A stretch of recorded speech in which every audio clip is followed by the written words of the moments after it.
নমস্কার, আমার সমস্ত ইউটিউব বন্ধুদের আমার ভালোবাসা জানিয়ে আজকের আমি আবার নতুন আমার রান্নাঘরে একটা নতুন রেসিপি নিয়ে আপনাদের সামনে হাজির হয়েছি। তো আজকের আমি বানাবো খাসি মাংস হাঁড়ির ভিতরে দিয়ে রান্না করব, যাকে বলে হানি মটন।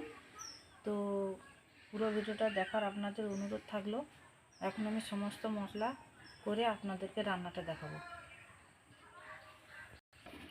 এখানে আমি একটা পরিষ্কার গামলি নিয়ে নিয়েছি। আমি পেঁয়াজ কুচিয়েছি 300 গ্রাম। প্রথমে পেঁয়াজ কুচি দিয়ে দিচ্ছি। খাসি মাংসতে সবসময় পেঁয়াজ কুচি বেশি লাগে, আর হানি মটনে তো আরও বেশি লাগবে, তাই এখানে আমি 300 গ্রাম পেঁয়াজ নিয়ে এসেছি।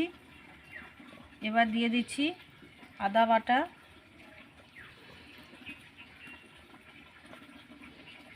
রসুনের বাটা, কয়েকটা কাঁচা লঙ্কা মাঝামাঝি চিড়ে নিয়েছি,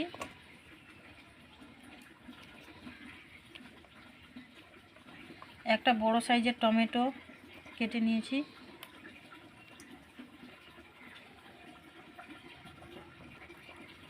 ধনে গুঁড়ো, জিরে গুঁড়ো, গরম মশলা গুঁড়ো,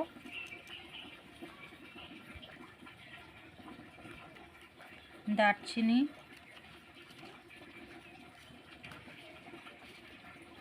চারটে লবঙ্গ,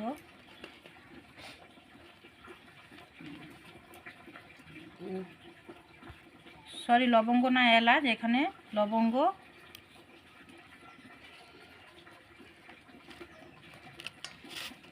এখানে দিয়ে দিচ্ছি জিরে, গোটা জিরে দিয়ে দিচ্ছি, 2 চামচ হলুদের গুঁড়ো দিচ্ছি, গুঁড়ো লঙ্কা,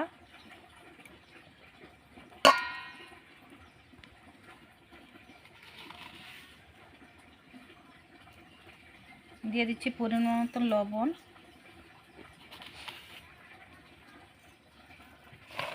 ভালো করে মশলাটাকে মাখাবো।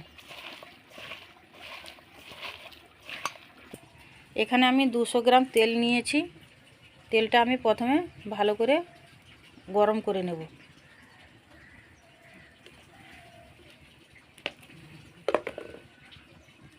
তেলটা আমার ভালো করে গরম হয়ে গেছে, এবার আমি নামিয়ে নেব। ওই তেল আমি 50 গ্রাম মতন মশলাতে দিয়ে দেব।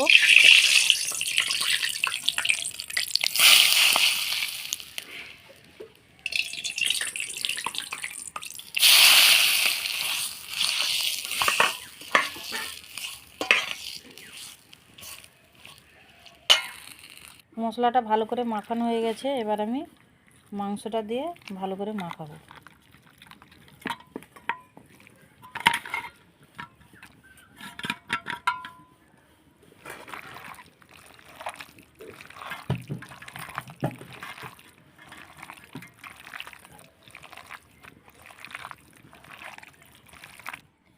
কিছু সময় আমি চাপা দিয়ে রাখবো।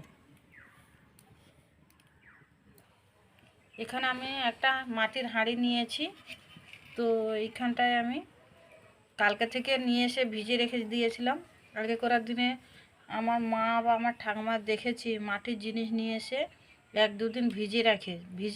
ভিজানো থাকলে নাকি মাটির জিনিস খুব ভালো থাকে। তো আমি কালকে থেকে ভিজানো ছিল, ওইটা ভালো করে ধুয়ে টুয়ে নিয়ে এসেছি।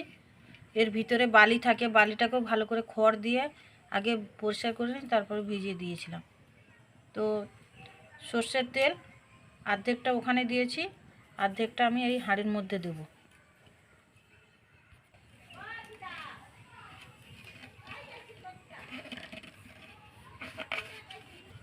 ভালো করে হাঁড়ির ভিতরে তেলটা দিয়ে ভালো করে ঘুরিয়ে নিয়েছি। এবার আমি মাংসটা দিয়ে দেব।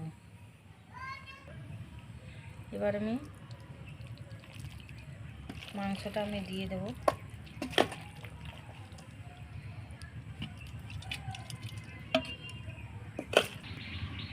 দিয়ে দিয়েছি পুরো সুন্দর করে। এবার আমি গামলিটা ধুয়ে অল্প কিছুটা জল দেব। এবার দিয়ে দেবো সামান্য কিছুটা জল। দিয়ে দেবো ওপর থেকে ধনে পাতা, দিয়ে দেবো ওই রসুন। এবার বসিয়ে দিয়েছি উনানের মধ্যে, খুব ধীরে ধীরে জ্বালন দেবো। আর 30 মিনিট মতন পরে আমি খুলবো। এইভাবে চাপা লাগিয়ে দিচ্ছি।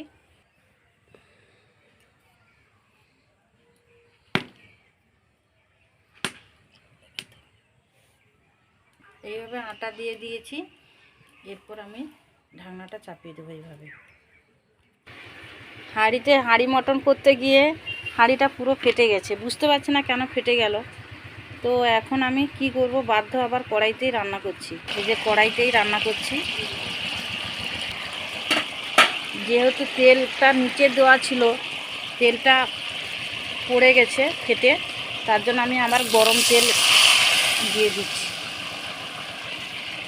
তেলটা গরম করেই দিয়েছি।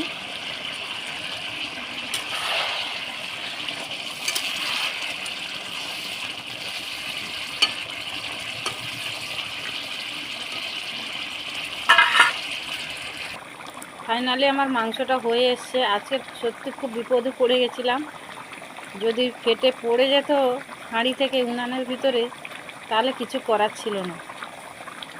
যাই হোক, অল্প ফেটেছে। তারপরে আবার তুলে আনতে গিয়েই পুরো, উনান থেকে নামিয়ে আনতে গিয়েই পুরো হাঁড়িটাই ফেটে গেছে। রান্নাটা আমার হয়ে গেছে, এবার আমি নামিয়ে নেব।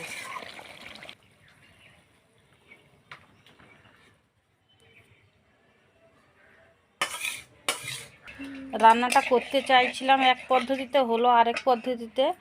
যাই হোক, আমার রান্নাটা হয়ে গেছে।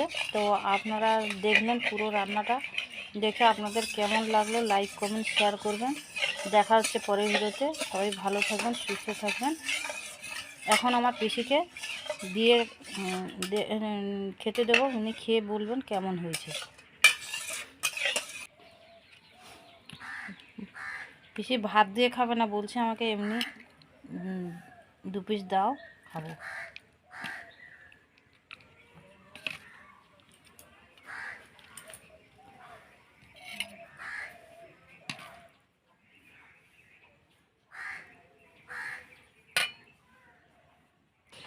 পিসি প্রথমে বলছিল, বলে না না ভাত দিয়ে খাবো না। আমি বলছি হোক, তুমি 2টো ভাত দিয়ে খাও।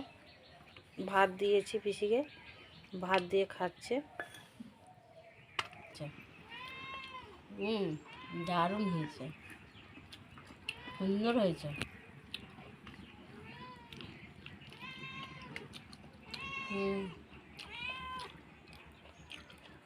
মাংস সিদ্ধ হয়েছে ভালো? ভালো সিদ্ধ হয়েছে, কত সুন্দর লাগছে মাংসটা।